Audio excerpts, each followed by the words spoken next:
Hey guys, Ron Gill here with Hunt Primitive, where we entertain, educate, and inspire. And on this channel we do a lot of primitive build, hunting, and this one a how-to video.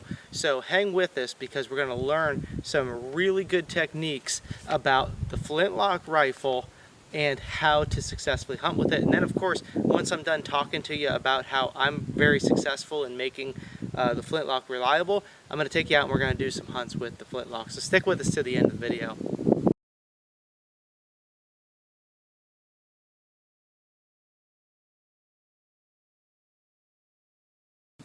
Alright, so what we're working with here is a 62 caliber Flintlock Fowler, and this is a kit that I got from Tennessee Valley Muzzleloading. I'll drop a link down in the description below. And phenomenal kits. If you buy like their builder's kit, it's a little bit more difficult than you probably realize, so look into them well. But you can get their into white kit, which is kind of like those old CVA kits that you can slap together. You just sand and finish the stock and put them together. If you get a kit like this, you got to do a lot of drilling, a lot of soldering, a lot of inletting in the wood, but the end result of course is something that you can really be proud of, that you put all the work into doing. Now of course, if they put it together, which you can order a custom gun through them, I'm sure it would look even way better than mine does.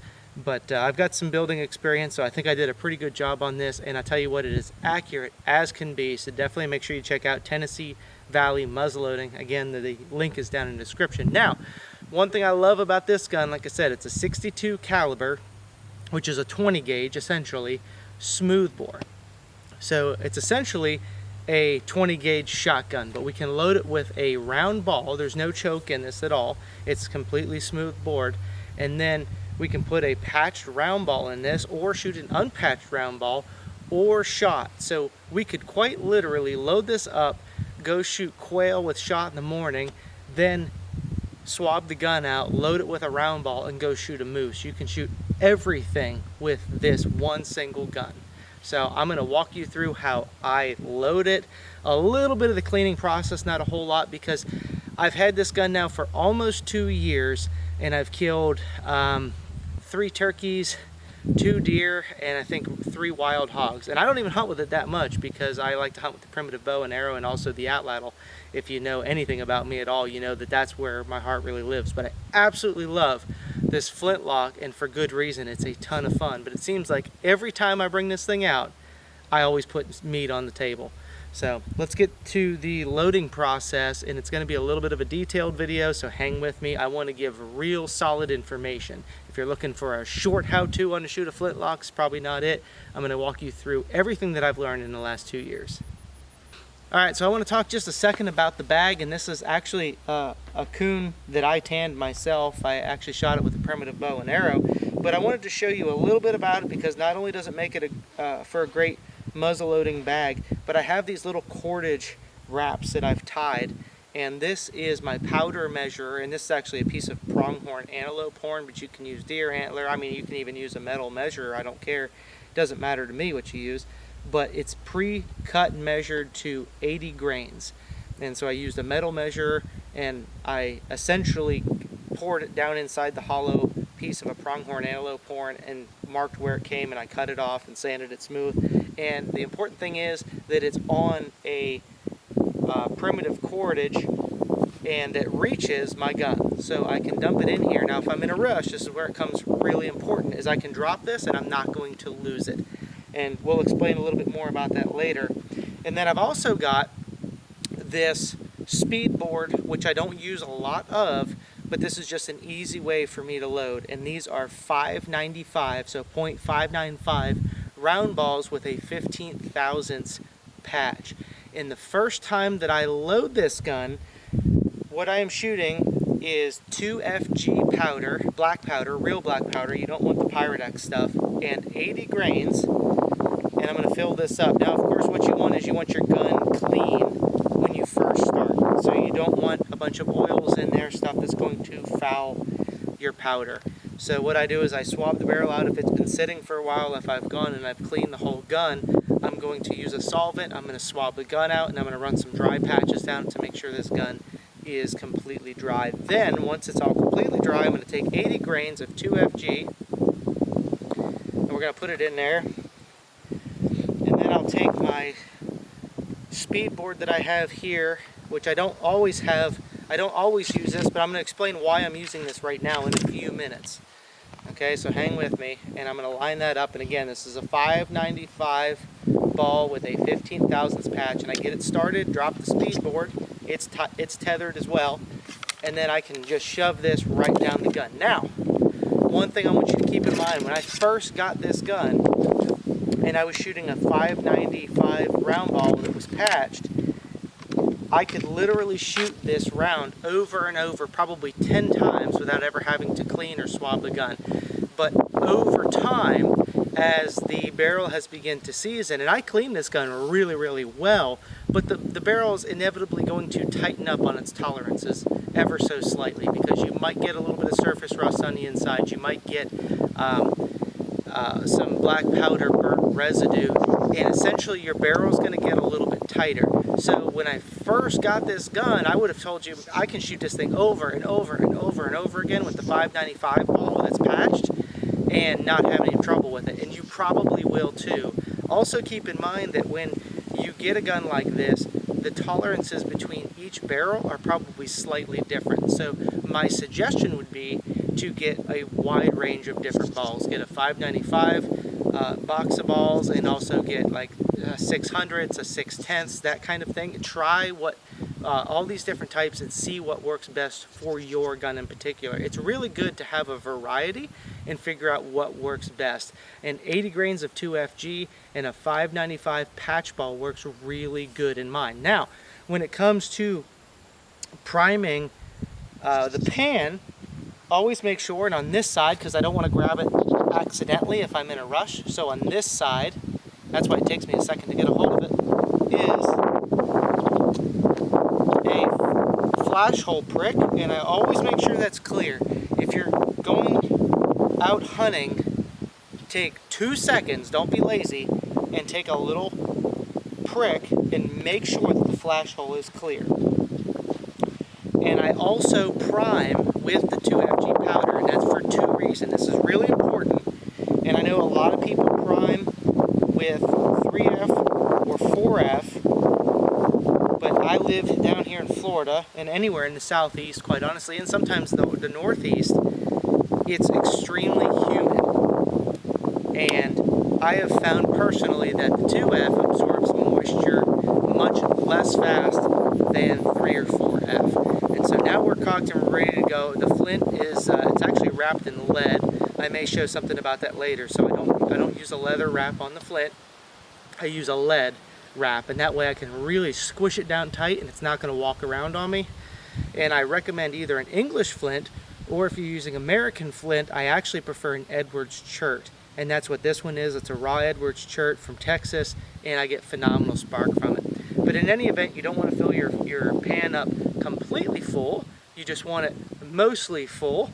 And of course, always make sure that there's no oil or any sort of residue on your flint or your frizzen, because you want the best spark possible. Now, being a smoothbore, a lot of people think they're not very accurate, and I have a can sitting over there, way over there on the opposite side of the creek, and I'm going to shoot it offhand, and we're going to see how we do with this.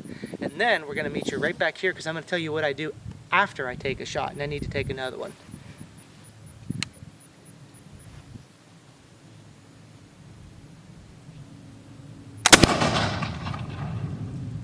Well, I think it looks like I put a hole exactly through the center of the can from here. So this thing is phenomenally accurate. There's no rear sight on this gun. It's just like shooting a shotgun.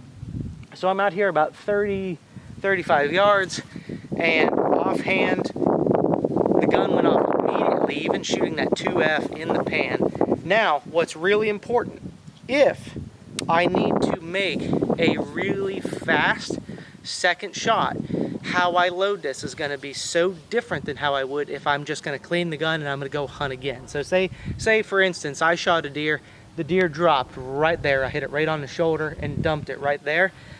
I don't need to be in a rush for a second shot, but I have been in the situation already hunting where I've shot a pig, it didn't drop right then and there, but I needed to get a second shot in extremely fast. Now, one thing you want to do is, and this is probably just an old habit I was taught by my father this a long time ago. Maybe it's important, maybe it's not, but you can see the barrel is still smoking. So I blow down the barrel quick to make sure that there's no embers. This is why I also never load into the muzzle with the powder horn itself. I could time it and say 1, 2, 3 for a second shot, but if there is an ember still in here and it ignites this, you are holding a pipe bomb in your hand. So that's why you can pull this out of your pouch, your powder measure, and it doesn't take any time at all, and you can dump it in here. It doesn't have to be exact. You don't even have to shut it by the way that these things, and if it does go off, you're just going to get a powder burn essentially. Drop it now in the bottom of my bag, and this is the scenario again in which we might need to take a second really fast shot.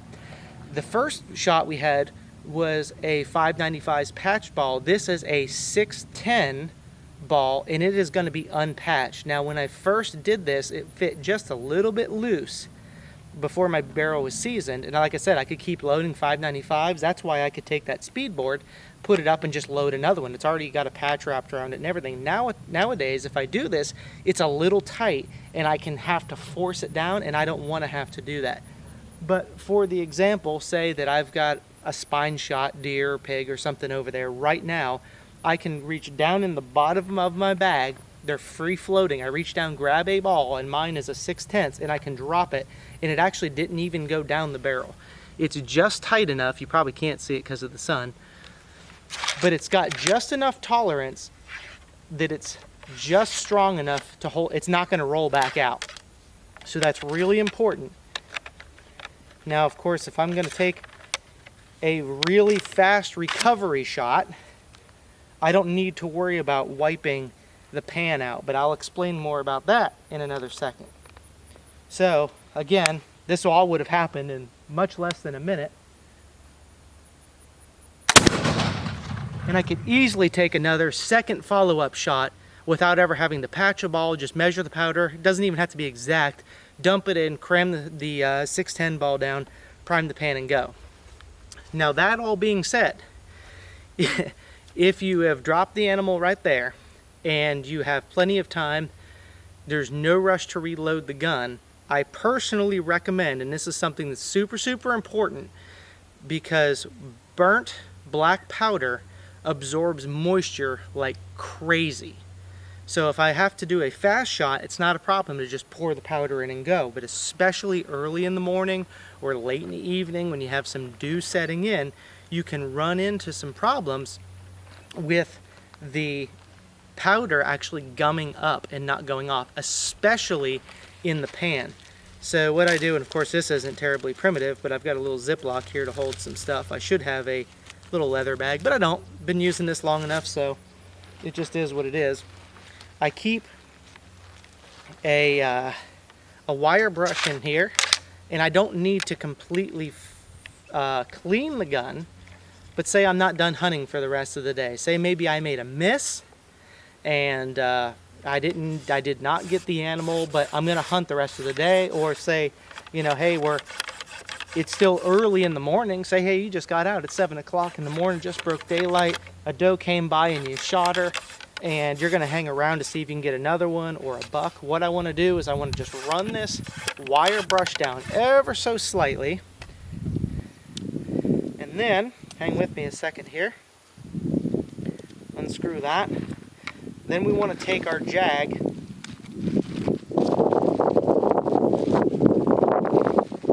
here and a dry patch. I always make sure I keep a couple dry patches.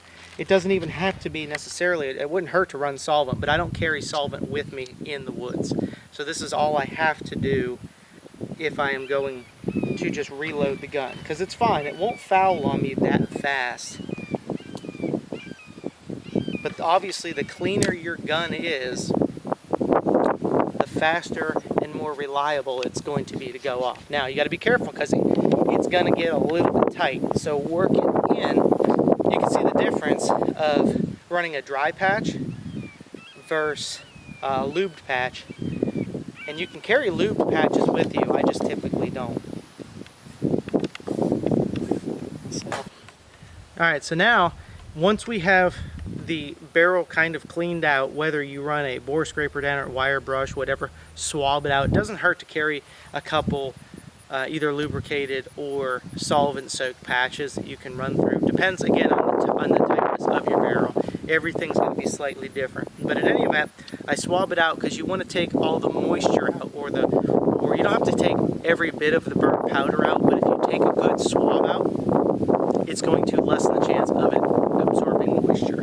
So now, of course, what we want to do is we want to load this again.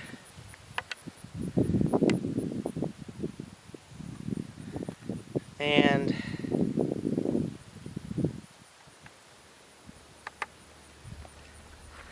I'm going to run another 6/10 ball or 610 ball down this, just simply because the 595 is a little bit tight. It rolls down about to here and it kind of stops on me. So it's not a big deal for me to run another 610. So you hit it right there and then push it down to the bottom, and that little bit of tension is enough to hold that ball in.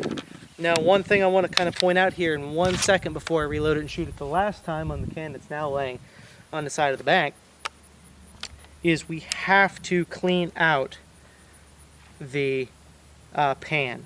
And I usually just use the bottom side of my shirt, so a lot of my Flintlock shirts have a lot of powder stains on them.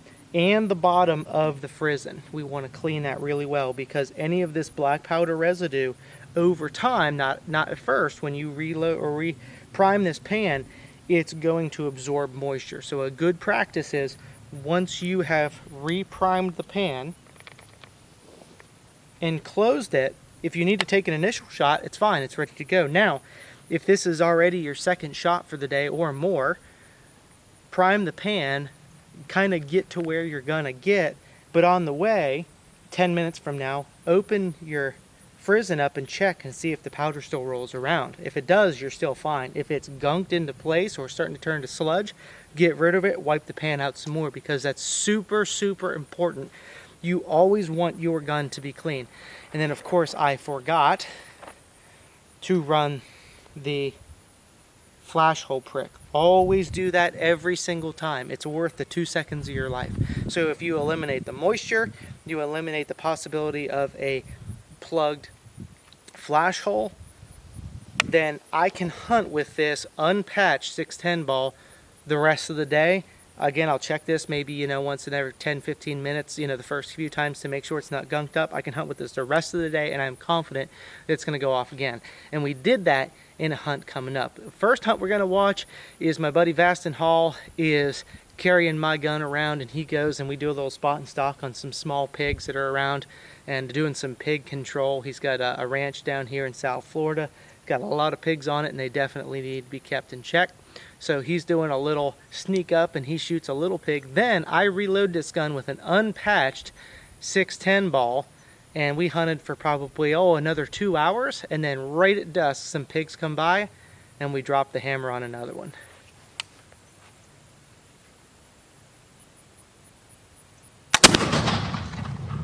Safe to say we got that can too. We're 3 for 3 offhand at about 35 yards. Tennessee Valley muzzleloading, their kits and components, it absolutely does not get any better than this when it comes to flintlock shooting. And this is a smooth bore.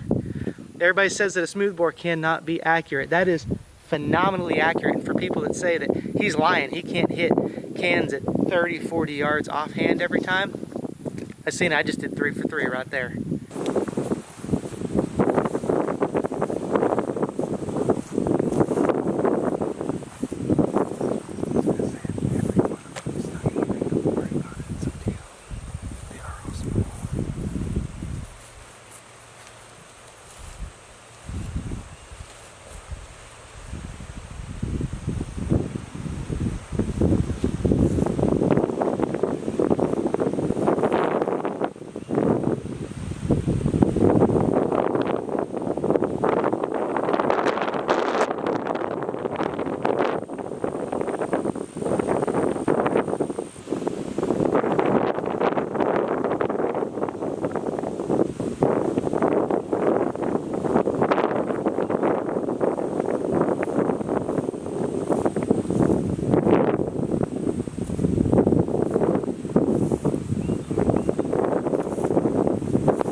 left, didn't you? I think so.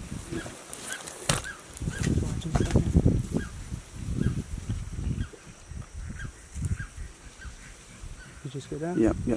I'm pretty sure it did. Yeah, it did. I saw the legs kicking.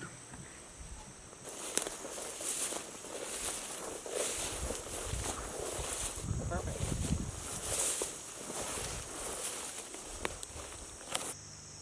All right, got a really nice sow here, and got a really nice shot on it right behind the shoulder. Perfect. In fact, I think the exit wound is right here somewhere. It went in on the other side. But anyway, shooting this 62 caliber smoothbore flintlock from Tennessee Valley Muzzleloading. Absolutely love this gun. Thing is a tack driver, and I mean, it was only about 15 or so yards away, but I mean, just put it right on the shoulder and dropped her about inside 50 or 60 yards, and it just really doesn't get any better than spotting stock hogs, especially with something like a flintlock. It's a heck of a lot of fun. Got this really nice knife, custom made knife from my buddy Jason Smith at Hobo Forge, and he sent it to me to kind of use and abuse, and I tell you, I really like to abuse a knife. I've used it all weekend, already skinned and deboned a whole nother pig, and been whittling on it, sharpening bone points for fishing, all kinds of stuff, and this thing is still just crazy sharp.